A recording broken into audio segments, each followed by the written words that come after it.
할렐루야.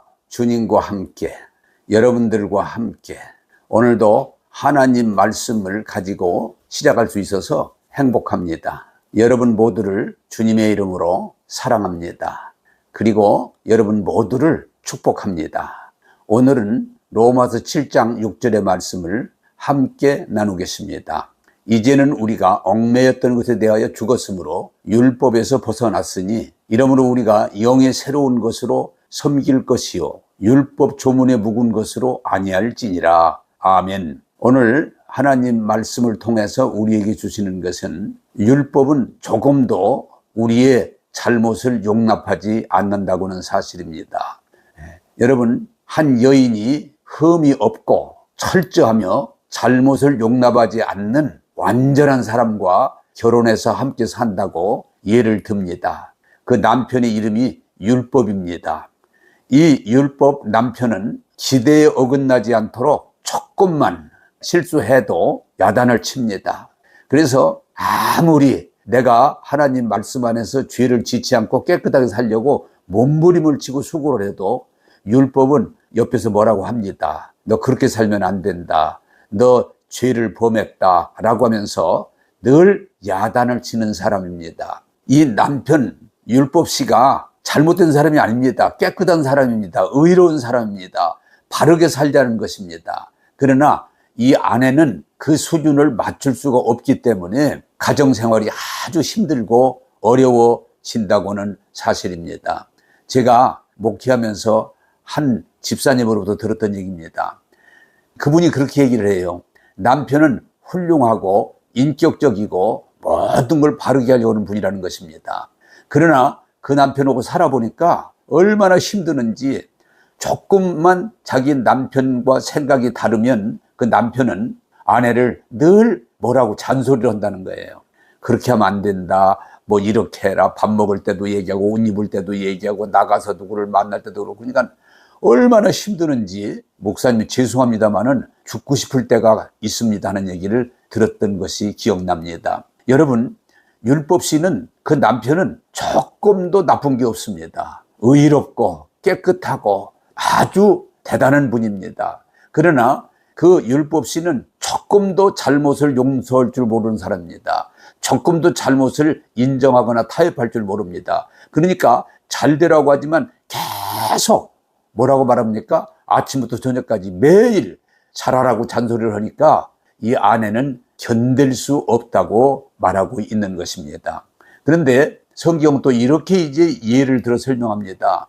그 대단했던 그 남편이 죽었습니다. 그때 이 아내는 어떻게 보면 이제는 정말 살 수 없는 그 무거운 짐을 지고 죽고 싶은 생각에 머물러 있는데 그 남편이 죽었다고 할 때 중요한 건 뭐냐? 바르게 살려고 정의롭게 살려고 흠없게 살아야 한다고 야단치던 율법 씨가 죽음으로 성경이 뭐라고 말합니까? 그 여인은 이 율법 씨로부터 자유케 됐다라고 말합니다. 무슨 말입니까? 이 남편이 의로운 남편으로서 바르게 살라고 하는 잔소리지만 그걸 감당할 수가 없어서 너무 힘들고 죽고 싶은 생각까지 할 수 있는 정도였지만 남편이 죽었다고 할 때 지적으로부터 잔소리로부터 압박으로부터 이제는 벗어났다 자유케 되었다고 말하고 있는 것입니다. 성경이 말하고 있는 의미를 사람들이 깨달았으면 좋겠습니다. 그런데 이 의로운 남편이 율법 씨가 죽었는데도 그것을 깨닫지 못하고 계속해서 그 남편의 말했던 생각 속에 사로잡혀서 나는 깨끗해야 된다. 나는 의로워야 된다. 나는 한 점 실수가 없어야 된다고 하면서 여기에 거기 붙들려 있다면 성경은 뭐라고 말합니까? 남편이 죽었는데 율법 아래 아직도 매여 있는 불쌍한 사람이다. 무지한 사람이다. 그렇게 말하는 것입니다. 여러분, 이것은 하나의 비유입니다. 우리는 율법 하에서 율법이 옳다고 그랬잖아요. 그런데 율법을 지키려고 그렇게 몸부림을 쳐도 지킬 수 없기 때문에 무겁고 힘들었던데 우리 예수님께서 십자가에서 그 율법과 함께 못 박혀 죽으심으로 우리를 자유케 했다. 그러므로 성경은 뭐라고 합니까? 이제는 율법으로부터 해방됐다. 자유하다고 말하고 있는 것입니다. 그런데 이것도 비유입니다. 그 율법씨가 죽고 이제는 새로운 사람 은혜씨하고 새로 재혼을 하게 된 것입니다. 그런데 이 새로운 남편 은혜씨는 율법씨와 달리 그 사람이 죄를 지적하고 허물을 지적하고 깨끗함이지 않으면 안 된다고는 죄를 정죄하는 그런 삶이 아니고 항상 아내의 허물을 덮어주고 용납하고 오히려 아내로 하여금 그 죄와 허물을 벗어나서 깨끗하게 살아갈 수 있도록 항상 위로하고 격려하고 도와줍니다. 바로 예수님은 그 은혜씨는 나의 죄와 허물을 십자가에서 한 번에 영원히 해결해 주시고 당신은 이제 깨끗한 사람입니다. 당신은 이제 하나님의 자녀입니다. 당신은 걱정하지 말고 하나님의 은혜 안에서 믿음으로 사십시오 하고 항상 위로하고 격려하고 도와준다고 하는 사실입니다.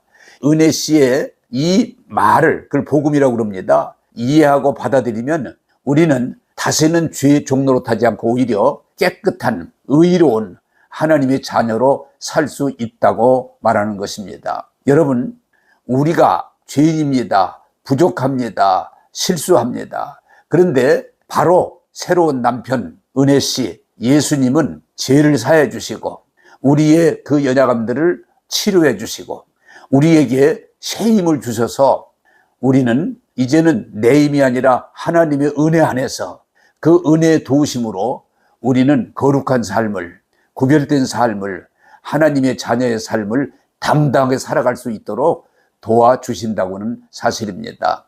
이 말을 다른 말로 말하면 두려워하지 마세요. 걱정하지 마세요. 저는 부족한데 어떻게 안 합니까? 내가 다 도와주겠습니다. 내가 당신의 죄도 다 해결했습니다. 당신의 허물도 다 내가 치료했습니다. 내가 당신을 다 도와줄 테니까 걱정하지 말고 두려워하지 말고 나를 믿고 믿음으로 사세요. 그게 바로 주님이 주신 은혜의 선물입니다. 다시 말하면 은혜 씨를 만난 축복입니다. 사랑하는 여러분, 오늘 이 이해를 들어서 일깨워 주신 것을 우리가 받아들이고 이제 율법 씨와의 관계는 끝났다, 죽었다 하는 사실을 받아들이시고 이제는 은혜 씨를 통해서 우리를 죄에서 사해 주시고 깨끗하게 하시고 자녀 삼아 주셔서 하나님의 복을 다 누리도록 해 주신다고는 도와주신다는 말씀을 믿고 하나님 감사합니다. 이제는 할 수 없는 율법에 매이지 않고 내가 하나님 은혜로 살겠습니다. 하나님을 찬양합니다. 감사합니다 할 때 여러분들은 이제는 율법 안에 매인 자가 아니고 은혜 안에서 은혜를 입은 복 있는 사람입니다.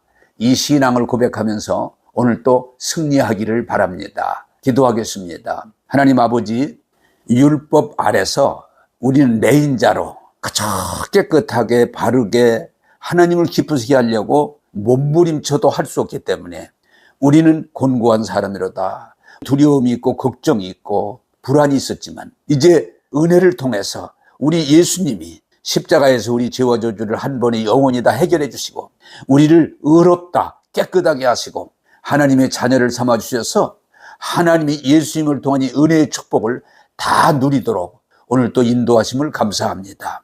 오늘 이 말씀에 다 은혜 받고 다시 한번 결단하게 도와주셔서 율법에 매임으로 살지 말고 하나님의 한량없는 은혜로 살게 하셔서 하나님께 영광이요 우리에게 은혜요 축복되게 하여 주옵소서.